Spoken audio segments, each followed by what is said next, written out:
Welcome to YOYO Times. Prime Minister Narendra Modi will perform Bhumi Pujan as a part of 15-minute rituals to formally mark the start of Ram Temple construction in Ayodhya on Wednesday, bringing to a culmination a political campaign that decisively changed the country's politics and catapulted BJP to the pole position while bringing its Hindutva ideology center stage.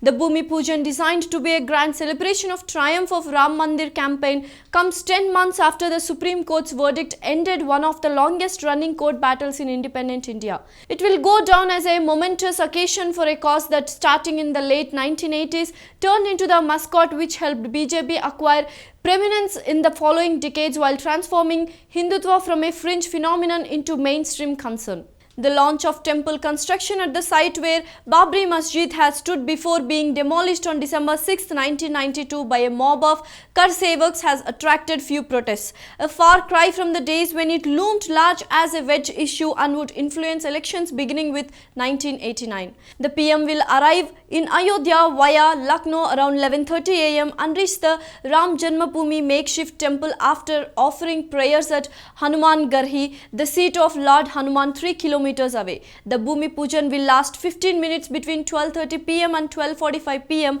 and will be performed in the presence of 175 select guests. Modi, along with UP Governor Anandiben Patel, CM Yogi Adityanath, RSS Chief Mohan Bhagwat and Temple Trust President Nritya Gopal Das will be on the dais. The PM will also plant a Parijit tree and release a commemorative postal stamp on Ram Temple. The ceremony will be telecast live on Doordarshan. Adityanath, who has appealed to people to watch the ceremony from their homes due to COVID-19 restrictions, also called upon people to light diyas on Tuesday evening. He lit diyas at his official residence in Lucknow. This will be Modi's first visit to Ayodhya after becoming PM 6 years ago. Though he visited the border of Faizabad, Ambedkar Nagar to address a rally for 2019 Lok Sabha elections, he sidestepped the clamour for construction of Ram Temple.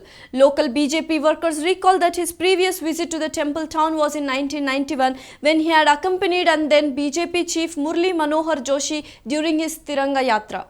Ironically, although efforts for the liberation of Ram Janmabhoomi, the site millions of Hindus consider to be the birthplace of Lord Rama, has been made since the early British times, it was the Rajiv Gandhi-led Congress government that helped revive the Mandir campaign by it is said, facilitating unlocking Ram Lala in 1989. The move was seen as a meant to mollify the majority community, which was incensed by Rajiv giving into pressure from the Muslim clergy not to implement the Supreme Court verdict in the Shah Bano case. Having uncorked the passion for the Mandir, then the PM failed to follow up the opening gambit.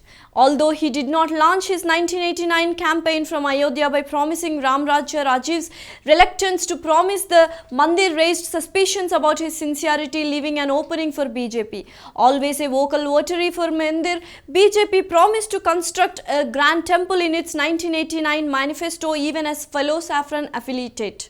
VHP's Ashok Singhal scripted a massive mobilization campaign. The next year saw BJP leader L.K. Advani launch his Somnath to Ayodhya Rath Yatra, a campaign that culminated in the demolition of Babri Masjid in December 1992, sparking communal violence and leading to a tense status quo where a makeshift temple continued to function. In 2010, the Allahabad High Court recognized Hindus' claim to the Mandir site, but apportioned the disputed area between the two communities, assigning 1/3 to Muslims. The campaigners for Mandir earned an emphatic victory in the SC, clearing the way for construction. The situation, however, has changed nearly 10 months after the SC delivered its verdict.